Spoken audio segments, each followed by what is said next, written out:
This is not a video to make fun of Christians or Christianity or to, this is my personal journey. I was going to Wednesday Bible study, Friday youth night, and Sunday church. So I was going to church 3 days a week, very active in the Christian community.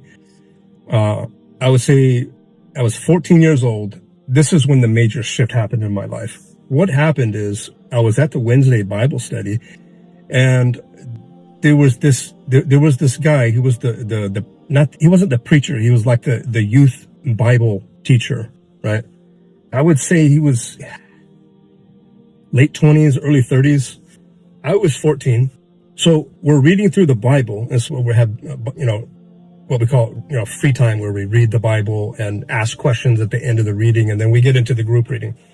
So I start reading the Bible, and boom, it was from Allah subhanahu wa ta'ala that I found a contradiction. I found two contradictions.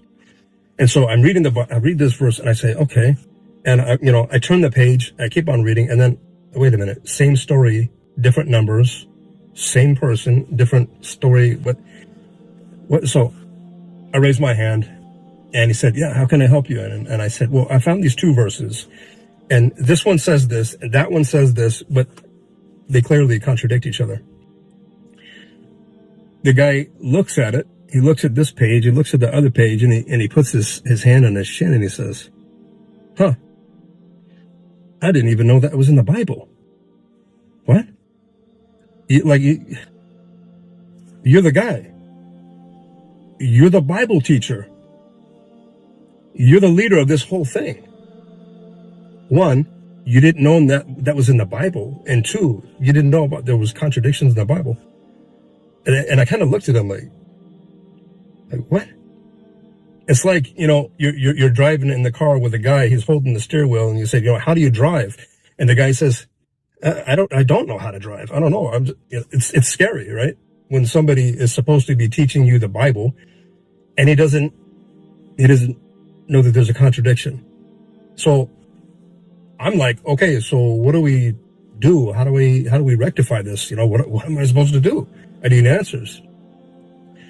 The guy tells me, well, in this case, you just gotta have faith. And that's when I checked out. Spiritually, I just said, the Bible can't even defend itself. But you want me to show up here every Wednesday and talk about something that I should just have faith in. Okay, so why do I even show up? I can have faith without even reading the Bible, right? So from that point, 14 years old, I still go to Bible study on Wednesdays. I still go to Friday youth night. I still go to Sunday church, but there's nothing here. Gone. It's gone completely, right? So my life was football, surfing, girls, high school, normal American kid. I could care less about religion at this point. I start to do my own thing. I get in trouble. I get around the wrong crowd. I start smoking weed and drinking and stuff like that. And I just have no moral compass in life. Zero. And so I thought the best way to remedy that is to go into the military. So I joined the military. Long story short, I do my time in the Army. I get out. I'm not going to say that joining the military really was bad for me, because I learned a lot. I learned a lot about responsibility and accountability. I learned about how to be a man and step up and serve and be humble. But it did nothing for my spirituality. Zero, nothing. So fast forward, after I get out of the military, what happens? Same thing. I get around the wrong crowd, go back to drinking, smoking weed, and it was even worse. I had no feeling about anything. I was going through women left and right. I was smoking weed. I was drinking. I was just being careless. And I had a job. I had a place. I was okay. But there was nothing there spiritually. I pulled an armed robbery. I actually pulled an armed robbery. I didn't need the money. It was for the thrill. I was bored with my life. I didn't care anymore. I didn't care. So I went to prison. Before that, I've never been arrested. I'd never done a crime. I've never did it 1 hour in jail. Never. But here I was. And I got sent away to prison, to a maximum security prison in Walla Walla. It's called Walla Walla State Penitentiary, WSP. And I went through a shock. A person that's never been to jail before, it's like, wow, not only did I go to jail, you know, somebody might do something stupid, get in a fight and do a day in jail or something. Okay, now I'm in the big house. I'm in prison. I'm in there with killers, thieves, drug dealers, organized crime guys, just crazy, gang members, white supremacists, you name it, Mexican mafia, everything. So prison is different than prison life and rules. The convict code is way different than anything on the outside. Everything is race segregated. You go with your race. You eat with, if you're white, you eat with the white people. You go to the white part of the yard. If you're black, you eat over on the black section. You go to the black side. That's just how it is. So fast forward. There's not a moment for you to relax in prison. It's this aggression and tension that you can see, hear, feel every single moment. Prison is exhausting, mentally and emotionally, completely exhausting. You got to be on guard every single second. And even when you're in your cell with the gate, you know, you don't know what's on the mind of your cellmate. Could get a bad letter, bad news. The guy's in there for life. He doesn't care. He's got 12 years to do. And, you know, it's a terrible place to be. Anyway, when people are in prison, like I said, they go to the white. If you're white, you go with the white people. If you're black, you go to the black section. If you're a Hispanic, you go with the Hispanic section. The thing is, I never agreed with any of that because I had never been like with white supremacist people. Like I never even had a friend that was a white supremacist ever. So what I did, I just did the Sigma male thing. You know, I was, asserted myself as a dominant male in the prison. So I'm doing my thing. I'm just running, I'm going around the track. And I see this guy across the track. Turkish guy named Omar. I didn't know him though. I'm just telling you now. The guy had a mustache like this, like what they call it, handlebars, and went down all the way. No beard, no hair. He shaved his head bald. 5 black guys behind him. He cuts the track in half, and he's headed straight for me. I'm like, oh, here we go. Been to the hole 3 times, but this looks serious. These guys look like they're about to roll me up, like they're coming for business. So he cuts the track. He's running. He's coming straight for me. I stop, and I prepare myself. I'm kind of sizing them up as they're walking to me. I'm going to catch one of them or 2 of them. I'm here for a short time, but for sure, I'm not going to die. No, I'm going to give them a hell of a fight. So they get about 6 feet from me, and I'm like, okay. And Omar says, oh, no. No. We didn't come for that. Whoa. Okay. I can see how it looks. No. I just wanted to talk to you, man. And I was like, talk to me about what? Why does it take 6 people to talk to me? He said, oh man, my bad. That looked wrong. And I understand. Can I just speak with you for about 10 minutes? And I said, well, yeah, as long as it's just you. Sure. Cool. So we start to walk the track, and he asked me, what do you know about Islam? And being raised upper class, having everything that I ever wanted in life, kind of sheltered in my own white Christian type of world, I said, nothing. Absolutely nothing. I know nothing about Islam. Nothing. So subhanAllah, when Allah subhanahu wa ta'ala wants to guide somebody, He does it in this amazing, amazing way. that is almost exactly for or designed for that particular person.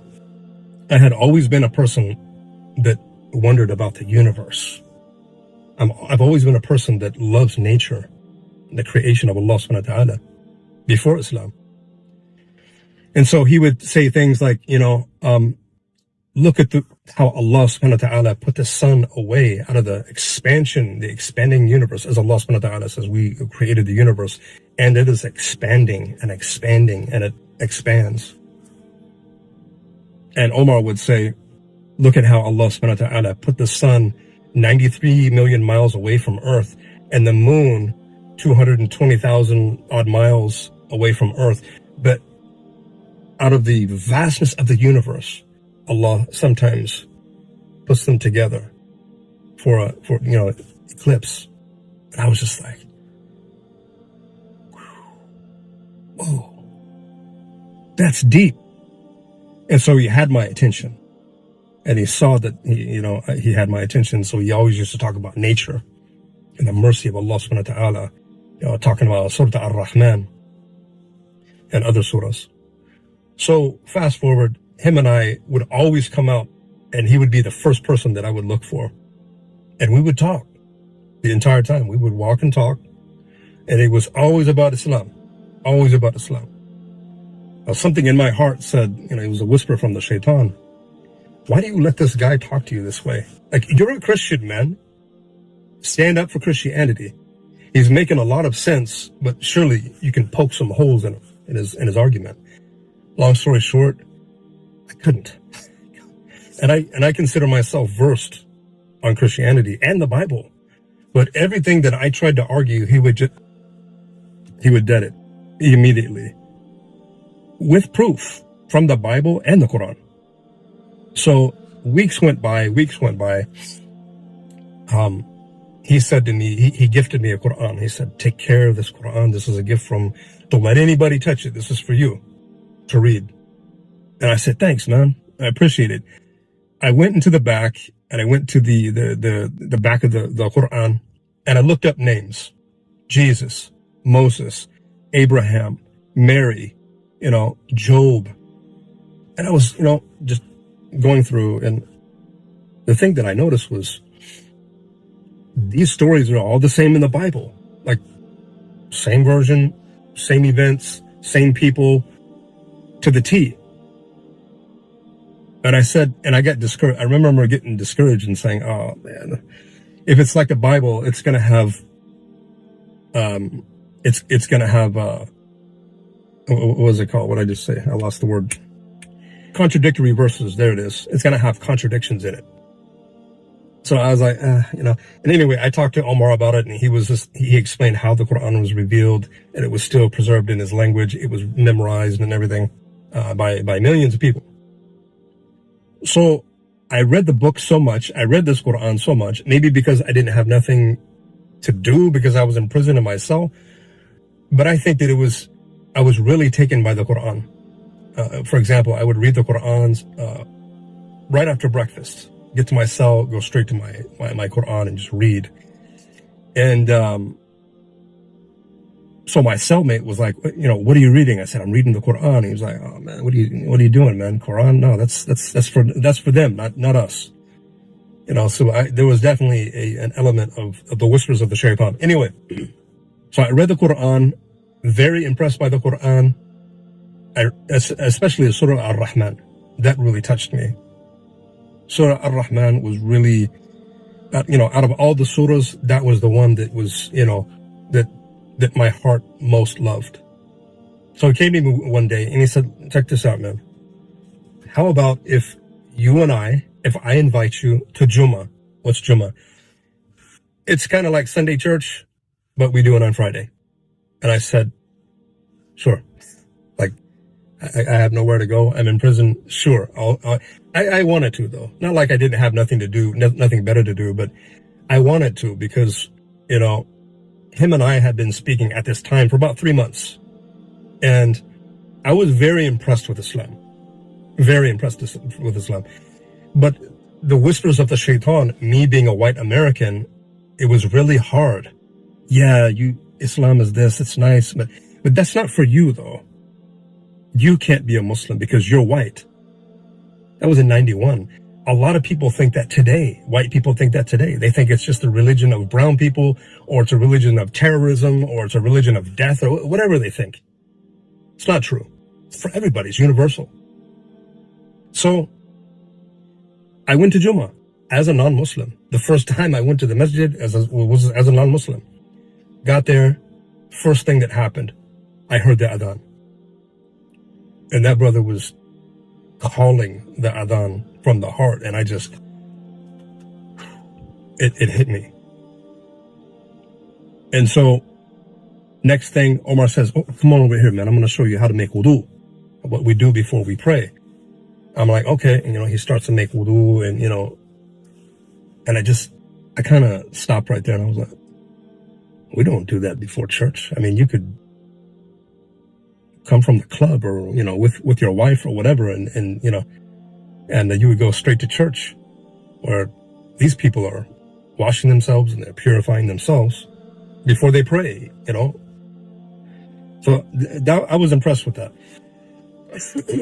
So we get inside the main prayer hall, and he says, look, okay, this is what's going to happen. The imam is going to stand up. He's going to give a sermon. He's going to talk about Islam. He's going to talk about whatever he's going to talk about. And then we're going to get up and we're going to pray. The imam's going to recite Quran. And I said, oh, okay. He's going to pick up the book and he's going to read, while he's doing the khutbah. He said, no. This imam, he memorized the Quran, the whole Quran. I said, that book that you gave me, this thick? Come on, man. No. He said, not only him, there's millions of people throughout the Islamic history that have memorized the Quran. And I was like, from cover to cover? He was like, yeah, word for word, without a mistake. And so that was another one that was like, went straight to my heart. These people love their books so much that they memorize it. Whereas if somebody recites the Quran wrong, somebody in the back will correct them. If that's not a tradition of remembering and preserving a book, I don't know what is, right? Ask a Christian to recite the book of Genesis, the whole chapter. No, I don't know Genesis, right? That's my point. So I was very impressed by that. Anyways, I'm sitting on the wall with Omar. He gives the khutbah. I don't even remember what he was talking about. He's done. He calls the iqamah. Gets up after he calls the iqamah. Everybody's lining up. So Omar says, okay, listen, man, just sit over to the side. We're going to line up in prayer in these lines, and we're going to pray, and then we'll go back. I said, okay, fine.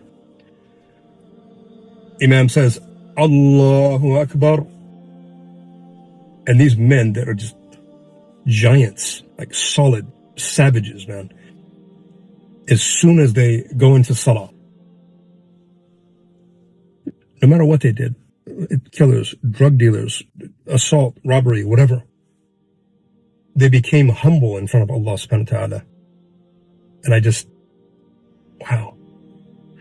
And so although Omar told me to sit on the wall, no, I'm not going to sit on the wall. I came to Jummah for a purpose. I want the whole experience. I want to see everything. So what I did is I got up while they were praying, and I went to the first row, and I did this. I went to the first row on the side, and I just want to look at them. And I was like to myself, wow, man, these people are focused. Like, nothing else matters right now. Nothing. They are focused. They are praying. And the way the imam was his tilawa, the way he was reciting the Quran, I was just like, man, just one thing after the other, one thing after the adhan, calling the prayer, the way he recited the Quran, the humbleness inside of the prayer. It amazed me. But if anybody were to ask me, Ali, what did it for you? What was the one thing which you were Allah subhanahu wa ta'ala opened your heart to Islam. And I'll tell you this honestly. When I saw these believers, these Muslim brothers in the prison, when they all went down in unison, all together, in sujood, that was it. That was it. I saw that and literally my jaw was, whoa. Again, the wudu, reciting the Quran, calling each other, the adhan, to prayer, being humble. And now they put their face on the ground in the adoration of their Lord, Allah subhanahu wa ta'ala. That's what did it for me. That's what did it for me.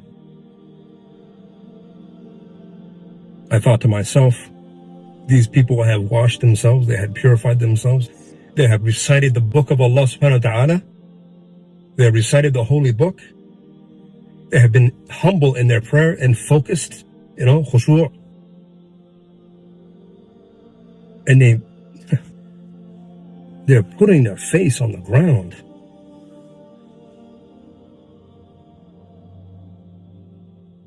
And that was it for me. That was it. My heart completely just opened to the guidance of Allah subhanahu wa ta'ala. And I decided right there. At that point, after I saw the sujood and it just resonated within my soul and my heart, I said to myself, Islam has now become irresistible to me. Completely irresistible. Gotta have it. And so Omar came up after the salah and he said, what do you think? And I said to him, I know I'm white, but I have to be a Muslim. I have to. And you are just going to have to make an exception for me. Because I want to be a Muslim. Whether anybody accepts me or not, I gotta be a Muslim. I'm not leaving here until I become a Muslim. One way or the other. SubhanAllah, brothers were like, Allahu Akbar. SubhanAllah. MashaAllah. Alhamdulillah. So we all sat in a circle that day. October 1991. And I pronounced the Shahada. Ashhadu an la ilaha illallah wahdahu la sharika lah wa ashhadu anna Muhammadan abduhu wa rasuluh. Going to prison to receive Islam was the best thing that ever happened in my life.